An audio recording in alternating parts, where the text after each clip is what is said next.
The following is a DW Ancient Egypt production. In the last episode, we discussed the final kings of the New Kingdom. During the reign of Ramesses XI, the priests of Amun at Thebes broke away and began their own rule of Egypt, thus splitting the country in half.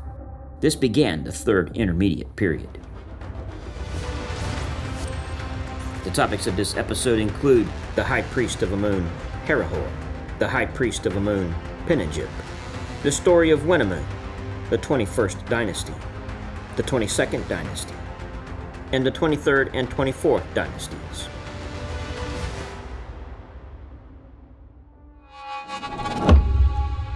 The High Priest of Amun, Herihor. The steadily increasing power of the priesthood of Amun at Thebes had fully developed under Ramesses XI. Homer spoke of the wealth of Thebes in the Iliad, Book 9. In Egyptian Thebes, the heaps of precious ingots gleam, the 100-gated Thebes. The Amun priesthood owned 2/3 of all temple land in Egypt, 90% of all ships, and 80% of all factories. Their grip on the state's economy was paramount. It was therefore merely a short step for Herihor, the high priest of Thebes, to enforce his supremacy over the last of the Ramessides and create a ruling class, taking power from the Pharaohs. During the reign of King Ramesses XI, from 1107 to 1077 BC, the priests of Amun at Thebes exerted their power and established a new dynasty, breaking away from the north. Herihor, who was originally an Egyptian army officer, had advanced through the ranks of the military during the reign of Ramesses XI. His wife, Pinedjem, may have been Ramesses XI's daughter. He served several years under the king, but assumed more and more titles.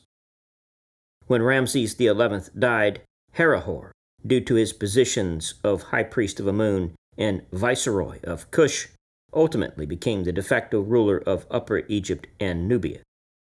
At this time, Herihor assumed royal status and openly adopted royal titulary, ruling Thebes for 6 years, from 1076 to 1070 BC. His major building projects involved the Temple of Khonsu on the south side of the temple complex of Amun, where he built the forecourt and the pylons.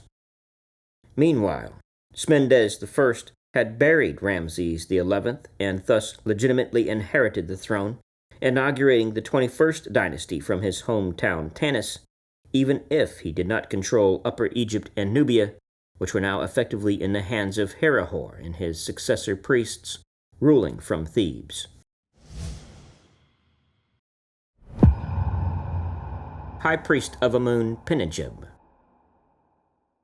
Herihor was most likely succeeded by Pinedjem in 1070 BC, who inherited a political and religious base of power at Thebes. With this, he strengthened his control over both Middle and Upper Egypt and asserted his kingdom's virtual independence from the 21st dynasty, which had now been fully moved to Tanis in the Delta region. He married Hanutwe, a daughter of Ramesses XI. Their son, Susanes I, went on to become pharaoh at Tanis, thereby removing the gap between the two families. In practice, however, the 21st dynasty kings and the Theban kings were probably never very far apart politically, since they respected each other's political autonomy. Pinedjem's mummy and a large number of his blue faience Ushabti figures were found in the royal cache at Deir el-Bahari. He apparently had intentions of taking over the unfinished tomb of Ramesses XI, but never did so. Where he was buried originally remains unknown. The details of the remaining high priests at Thebes becomes vague and somewhat debated. Like the previous intermediate periods, the history is poorly documented. Pinedjem II carried out another inspection on the valley and found that all the burials had been robbed. He declared the valley could no longer be protected and moved the mummies for safety to a secret cliff tomb, which he chose as his own. This cache of mummies, now called the Deir el-Bahari cache, would remain safe until their discovery in the late 1800s.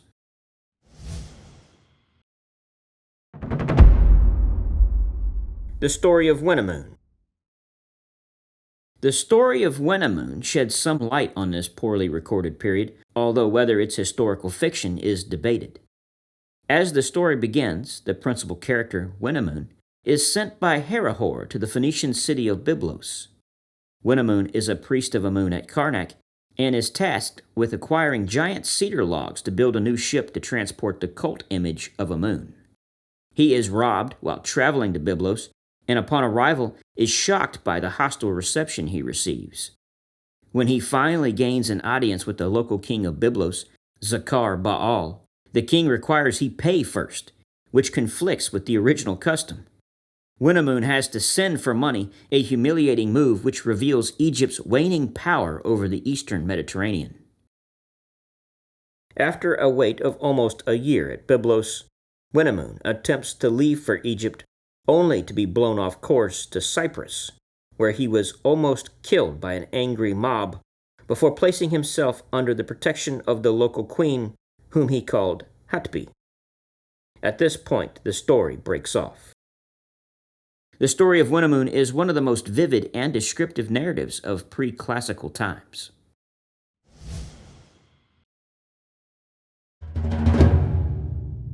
The 21st Dynasty.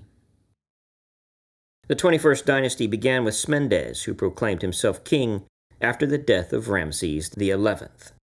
He ruled from 1077 to 1051 BC and was the pharaoh who moved the capital from Paramses to Tanis, which was largely rebuilt using stones from Paramses. Smendes ruled over a divided Egypt and only effectively controlled Lower Egypt during his reign, while Middle and Upper Egypt was effectively under the control of the high priests of Amun.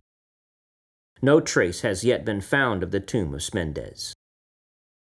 The sole funerary object linked to him is a canopic jar of his that once contained his liver, but this hypothesis is unproven. Smendes was succeeded briefly by Amenemnesu, a son of Herihor. Amenemnesu's existence was only confirmed in 1940 when his gold bow cap was discovered within the Tanite tomb of his successor, Susanes I. Although his reign is obscure, he is thought to have ruled for 4 years, from 1051 to 1047 BC. He would be succeeded by Susanes I. During his long reign, Susanes built the enclosure walls and the central part of the great temple at Tanis, which was dedicated to the triad of Amun, Mut, and Khonsu. Many of these blocks were salvaged from the derelict city of Paramses and kept the name of Ramesses II. Obelisks still bearing the name of Ramesses II were transported from the former capital at this time. Professor Pierre Montet discovered Pharaoh Susanes I's tomb in Tanis in 1940. This was Egypt's first intact royal tomb to ever be found. Remember that Tutankhamun's tomb had been robbed twice in antiquity before being resealed. Had these treasures not been found during World War II and published only in French, public fascination would have been enormous. Due to its moist Lower Egypt location, most of the perishable wood objects in this tomb were destroyed by water, a fate not shared by KV-62, the tomb of Tutankhamun, in the drier climate of Upper Egypt. In the burial chamber, a large red granite sarcophagus enclosed a black granite coffin, which in turn contained the mummy in a silver inner coffin. Dr. Douglas Dury, who worked as the head of Cairo University's Autonomy Department, examined the king's remains in 1940 and determined that the king was an old man when he died. Dury noted that Susanes I's teeth were badly worn and full of cavities. He had an abscess that left a hole in his palate and suffered from extensive arthritis. The king was probably crippled by this condition in his final years. Over the face of the mummy lay a gold face mask. The large red granite sarcophagus had originally been used 170 years earlier for the burial of Merneptah. The black granite coffin had belonged to a high-ranking 19th dynasty noble.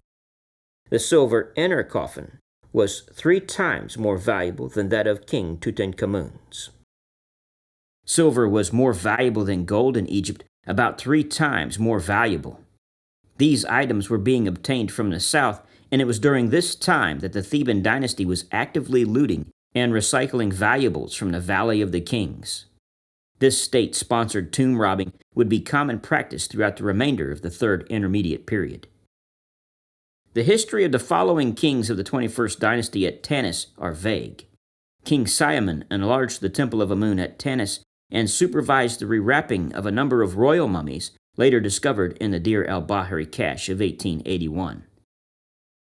The little light that is thrown on the 21st dynasty comes largely from the biblical record, since the period coincides with the struggle of David in Israel.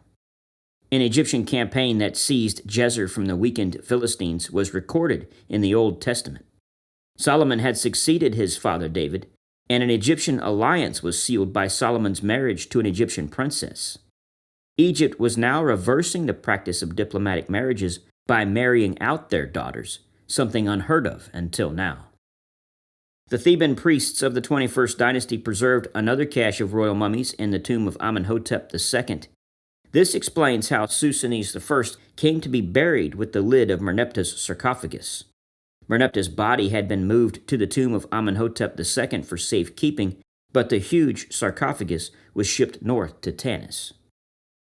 The end of the dynasty came with Susanes II, whose reign is little known.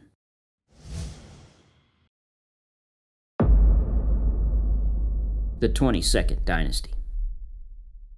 Often referred to as the Libyan dynasty, Manetho lists the kings as all being from Bubastis in the eastern delta.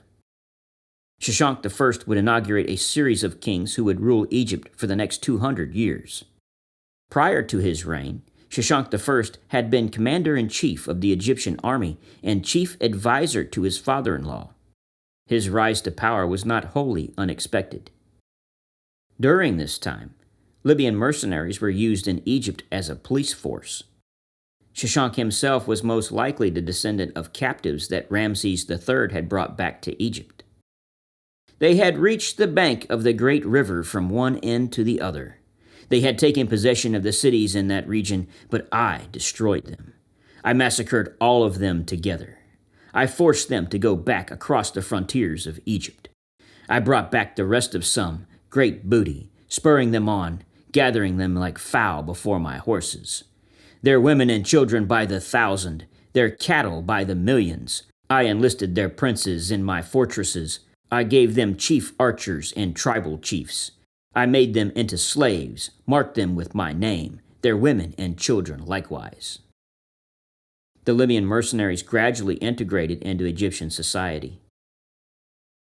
As king, Shoshank I pursued an aggressive foreign policy in the Middle East. Known as Shishak of the Bible, Shoshank I defeated Judah in a highly successful campaign. According to biblical accounts, this began when Solomon's son Jeroboam fled from him and stayed with Shoshank I until Solomon died. Following the death of Solomon in 930 BC, the kingdom of Israel split and became greatly weakened. Shoshank I invaded Judah, mostly the area of Benjamin, during the 5th year of the reign of Rehoboam, taking with him most of the treasures of the temple built by Solomon. Egyptologist Kenneth Kitchen proposes that Shoshank I's successor, Asarkhan I, lavished 383 tons of gold and silver on Egyptian temples during the first 4 years of his reign and correlate it directly to this looting.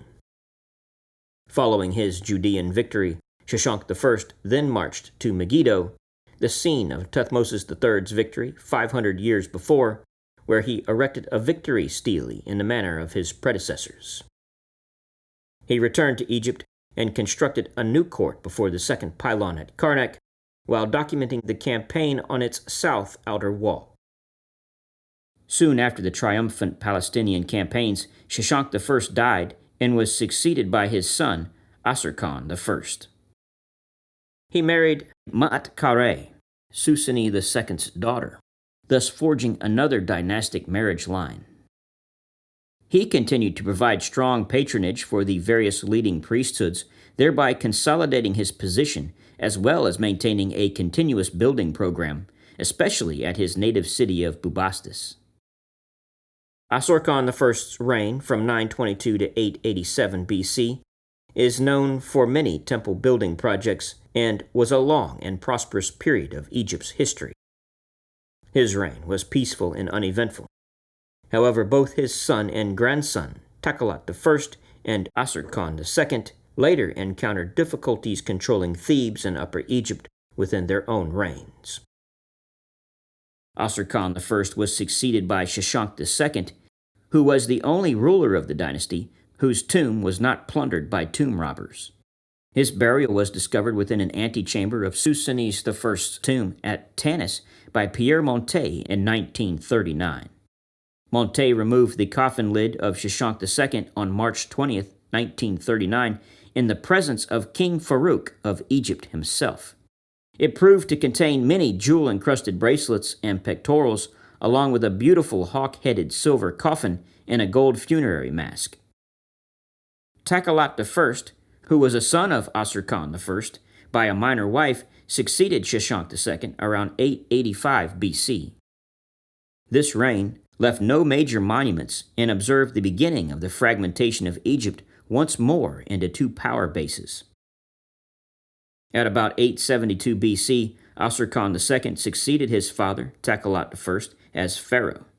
He was faced with the competing rule of his cousin, King Harsius, who controlled both Thebes and the western oasis in Egypt. Potentially, Harsius's kingship could have posed a serious challenge to the authority of Asurkan II. However, when Harsius died in 860 BC, Asurkan II acted to ensure that no one would replace him. Asurkan II consolidated his own position by appointing one of his sons, Nimlot, as high priest at Karnak, and another son, Shashank, as high priest of Ptah at Memphis. Asurkan thereby had two major priesthoods of Egypt in his family's grasp as a political move rather than from any religious motivation. Major building works were undertaken in the reign, especially at Bubastis, in the temple of the cat goddess Bastet. Other buildings in his name were constructed at Memphis, Tanis, Thebes, and Leontopolis, which was to become the capital of the succeeding dynasty.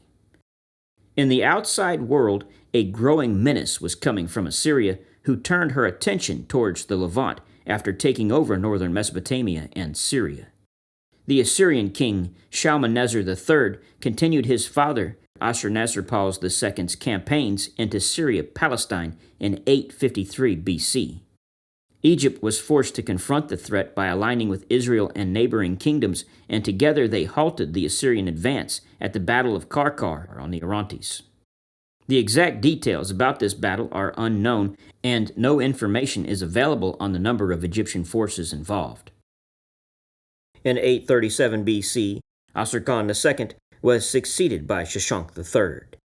He was not a son of Asurkan II, but instead a grandson through his dead father, Prince Takhelat. As he was only a grandson, his cousin Takhelat II contested his succession, and Egypt became divided with Takhelat II ruling from Thebes as the new 23rd dynasty, and Shashank continuing his rule of the 22nd dynasty from Tanis.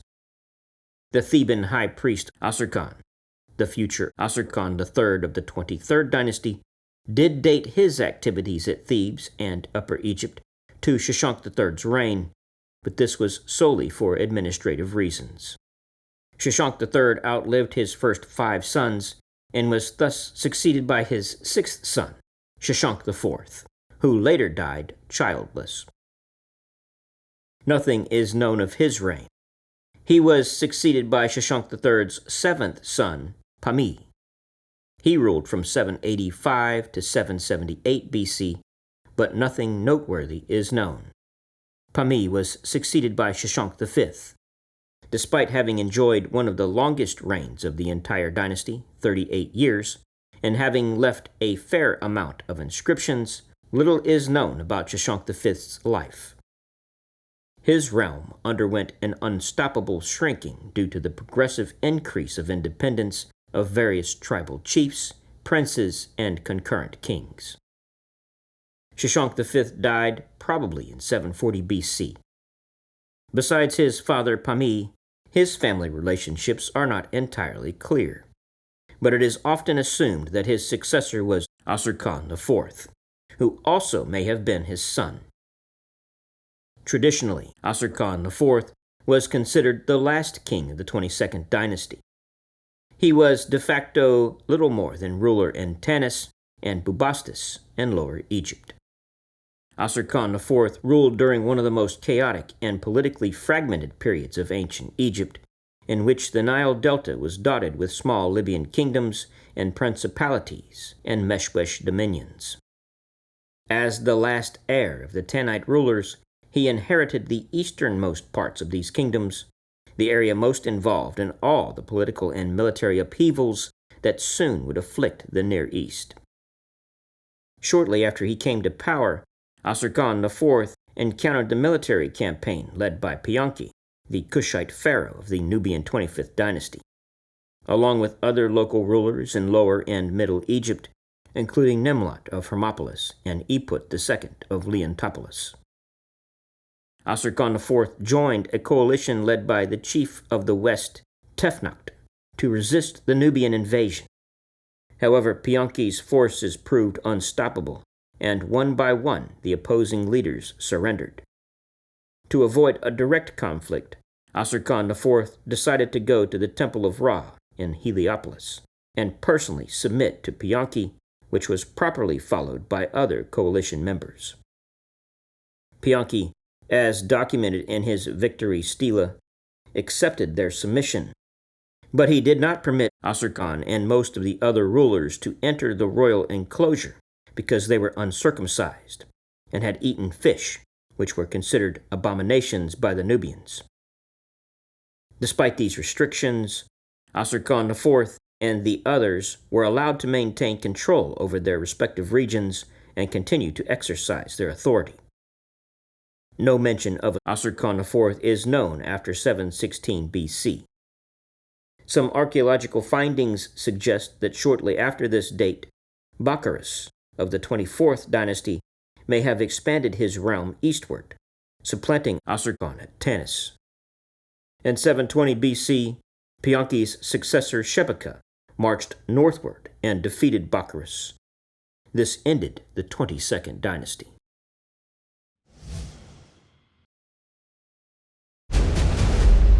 The 23rd and 24th dynasties. As we noted in the last section during the 22nd dynasty, in 837 BC, Asurkan II was succeeded by Shoshenq III. He was not a son of Asurkan II, but instead a grandson through his dead father, Prince Takalat. As he was only a grandson, his cousin Takalat II contested his succession, and Egypt became divided, with Takalat II ruling from Thebes as the new 23rd dynasty, and Shoshenq continuing his rule of the 22nd dynasty from Tanis. Takalat II maintained stability in the south, where his half-brother Nimlot was still in power at Thebes as high priest. All was well until Nimlot died 11 years later. Rebellions arose and had to be put down. The ringleaders in Thebes were caught and executed, their bodies burnt to ensure that there would be no hope for an afterlife. For the next 4 years, peace reigned, but in year 15 of Takalat II's reign, civil war once again struck the country, which would last for almost a decade. It was probably at this time that further incursions were made into the Valley of the Kings with official sanctions, with looters attacking the previous tombs of the Ramesside kings. When Takalat II died, he was buried at Tanis, where he would be found by Pierre Montet in a revised coffin in the antechamber of the tomb of Asurkan II. Putebastis I proclaimed himself king and continued the 23rd dynasty. The rulers and timelines of this dynasty become all but clear. The relationships between the rulers of both these dynasties are even more vague. This 23rd dynasty consisted of a number of Meshwesh kings who ruled either as pharaohs or as independent kings of parts of Upper Egypt from 837 BC to 735 BC. Shoshank VI succeeded Bubastis I, but not for long, as the high priest Asarkhan defeated him in battle and took the throne as Asarkhan III. He installed his eldest son Takelat as both ruler of Heracleopolis and chief priest of Amun, diminishing the 22nd dynasty's influence in Thebes. After Asarkhan III died, Takelat became the sole ruler, giving up his role as chief priest when he became Pharaoh Takelat III. His sister, Shepenwepet I, took over as chief priestess and divine adoratress of Amun, effectively governing Thebes alongside her brother. Takelat III relinquished control over Heracleopolis to Peft-Juowi-Bastet, who married a daughter of Rudamun, Takelat's brother. After Takelat III's death, Rudamun briefly succeeded him, but was soon replaced by Iput II, also known as Ini. Under his reign, the region became more fragmented, as Peft-Juowi-Bastet and Nimlat, the governor of Hermopolis, took on royal titles. The reigns of Rudamun and Iput II marked the final phase of the 23rd dynasty in Thebes, ending when Pianki, king of Napata, put an end to the so-called Libyan anarchy. Tefnakht, the king of Sais in the Delta, attempted to stem the invasion by organizing a coalition of northern kings. He became the first king of only two kings of the 24th dynasty. The other was Bakanranef, better known in Greek myth as Baccharis, who tangled with Heracles. Tefnakht probably reigned for about 8 years and Bakanranef for 6. With the 23rd and 24th dynasties creating civil wars throughout the region and fragmenting the kingdom into separate monarchies, the time was ripe for invasion. Separate kings ruled from Heracleopolis, Tanis, Hermopolis, Thebes, Memphis, and Sais. The division made a unified defense of the country difficult, and the Nubians and Kush prepared to take over from the south. We follow the 25th dynasty, a time when Nubia ruled as Pharaohs of Egypt, in the next episode. Thank you for joining us.